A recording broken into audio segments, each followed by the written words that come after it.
Comment on this latest rescue mission, but said they remain deeply concerned for the plight of other Britons trapped in remote areas of Libya. Harry Smith, Al Jazeera, London. Staying in Malta, the government says it's offering assistance to nationals from 53 countries trying to flee from Libya. Many are heading home, but there are concerns thousands could try to seek refuge on the island itself. Cal Perry reports from Valletta. Embassy staff wait in Greece for their nationals to disembark a ferry from Benghazi. People left Libya any way they could. Most seem happy just to be out of the country, regardless of how difficult the journey may have been.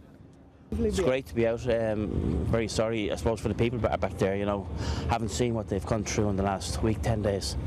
Extremely fortunate to be getting out, and obviously a lot of good friends over there that we're still very concerned for. But this is where we hear the stories of a situation that seems to be deteriorating by the day. My neighbor, it's an Austrian company. There were 5 people killed by army. So they are still there, they are stuck, they have no food, they have no transport, as also in my company. All cars have been taken, everything is broken. Dangerous thing is that there's no control on the country, so a lot of bad people trying to rob everything they can. The waterfront here in Malta, which is normally bustling with tourists, now basically a holding pen for those who have been evacuated from Libya.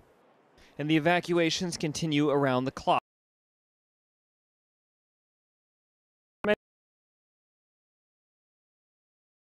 Many people who made the long journey from Libya, they'll have to remain on board the ship here in port while their governments work out administrative details like visas and flights home.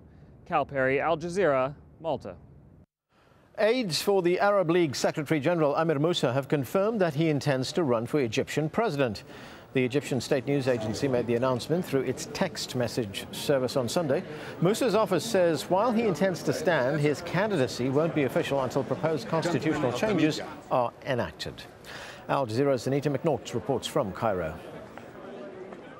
Well, events are moving fast on Egypt's political scene, with the Secretary-General of the Arab League, Amir Moussa, announcing that he will indeed, as had been rumoured, he will now put in and stand for election as President of Egypt. That is after the parliamentary elections have been held. That'll be sometime in the next 6 months. This is a man who's enormously popular in the country. He was the country's most popular foreign minister for 10 years, before then taking the very high-profile position with the Arab League, a man who never lost his ties with his country.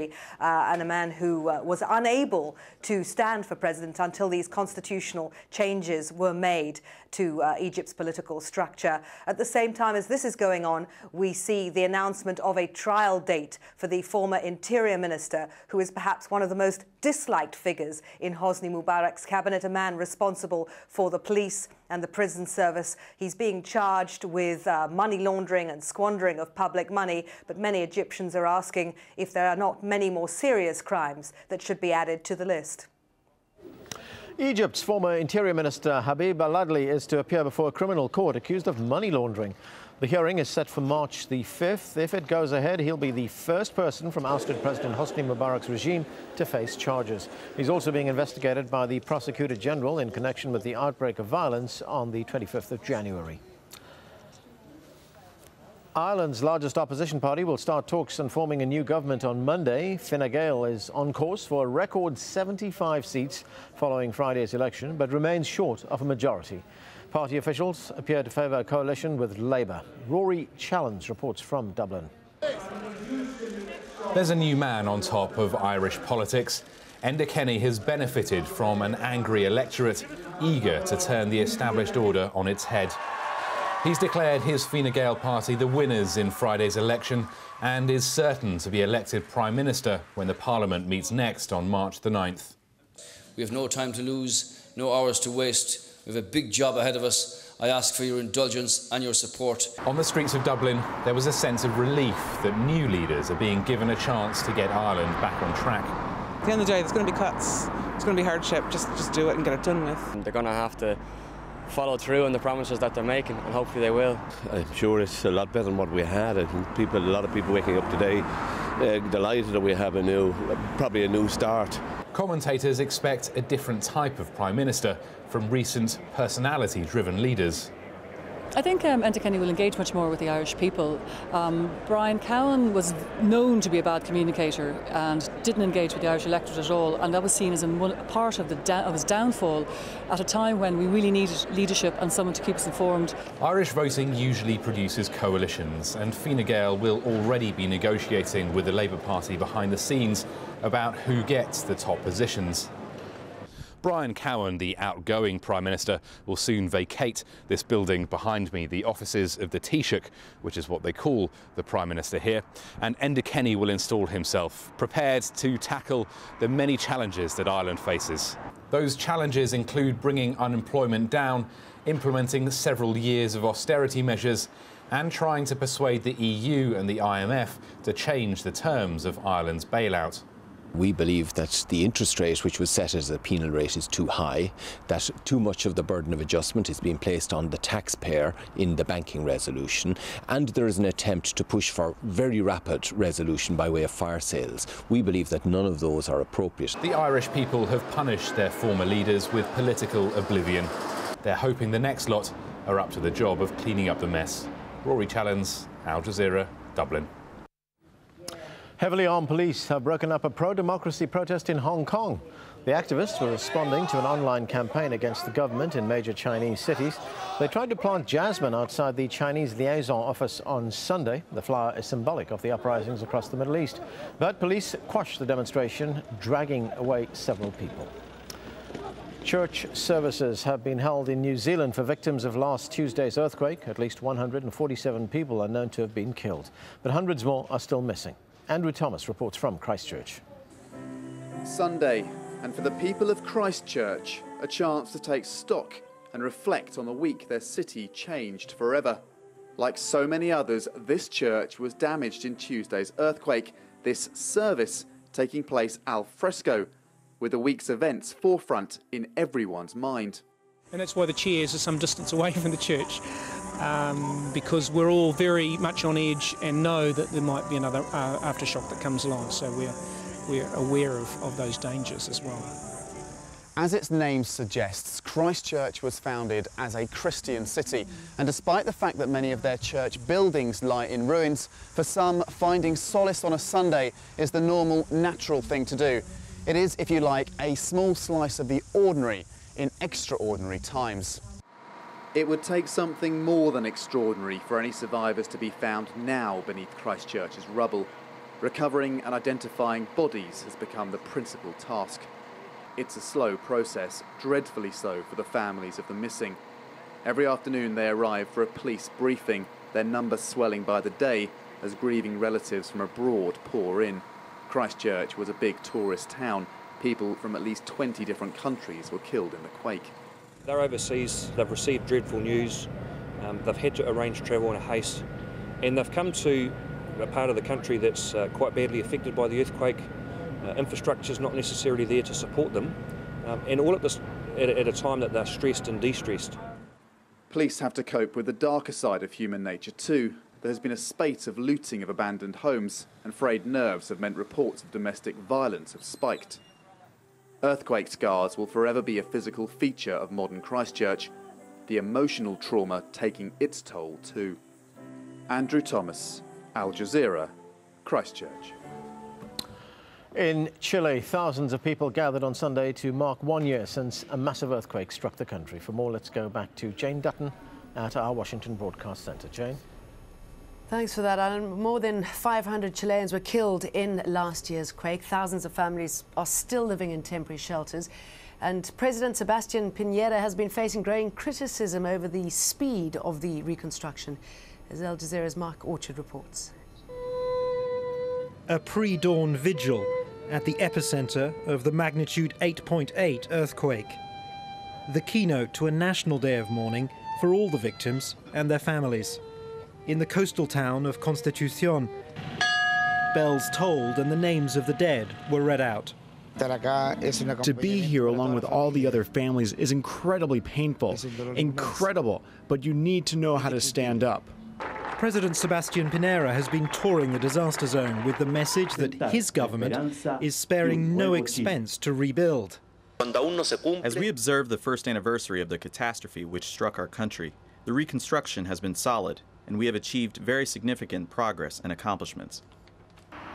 The country's main highways are nearly back to what they were before the quake. But building new housing for the displaced has been slower. In this camp, residents who lost all their possessions are still waiting for a grant to build a new neighborhood. We are suffering here. We don't have water for the house. The truth is that there's been a lot of shamelessness here. That's the only way to describe it. We are all suffering from depression here. This is going nowhere. Opposition politicians blame the lack of progress on the right-of-centre government's decision to privatise most of the construction work. The government cannot continue to accept poor workmanship in the service of the public. The methods they have been employing in the Bio region are absolutely outside the law and public morality.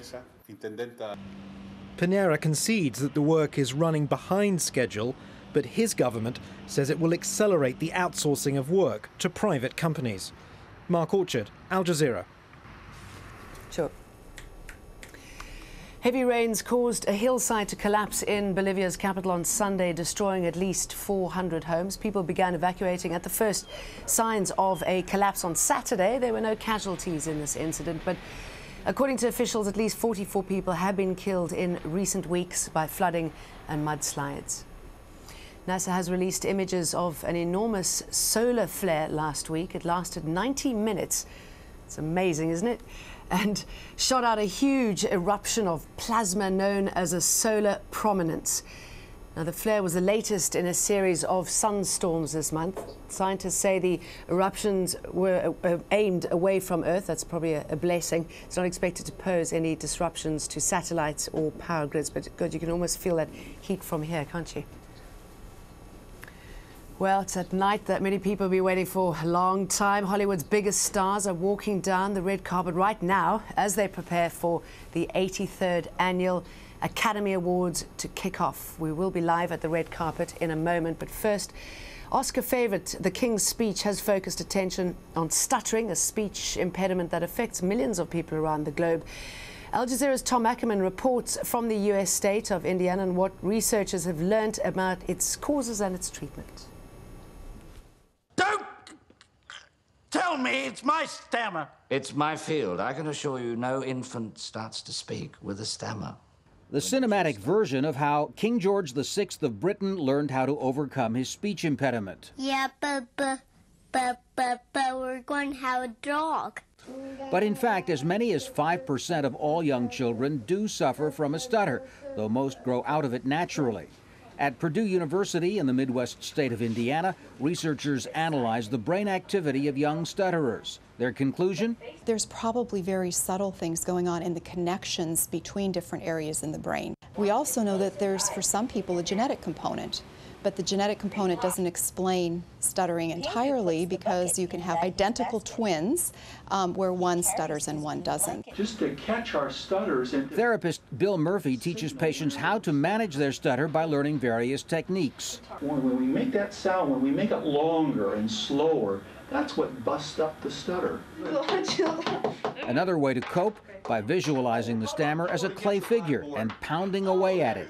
Gonna smash it? Yeah, I'm gonna smash it. Smash that thing. Oh, hard. Oh. Throw it against the blackboard. Oh, that sucker. Come on. Come on. Researchers say traumatic events don't cause stuttering, but they can certainly aggravate the condition. And so if somebody has a predisposition to stutter, there may be situations where they stutter more because of their emotional reactions to that. The experts' advice for parents of stammerers: don't try to ignore the problem. So when they're tripping in their speech, it's better to reassure them rather than saying, no, we're not going to talk about this and we're going to pretend like nothing's happening. Purdue graduate student Karen Herring says a life of stuttering is something she has learned to live with. If somehow there was like a magical pill, I mean, it would be great not to deal with it anymore. But at the same time, it's definitely made me who I am.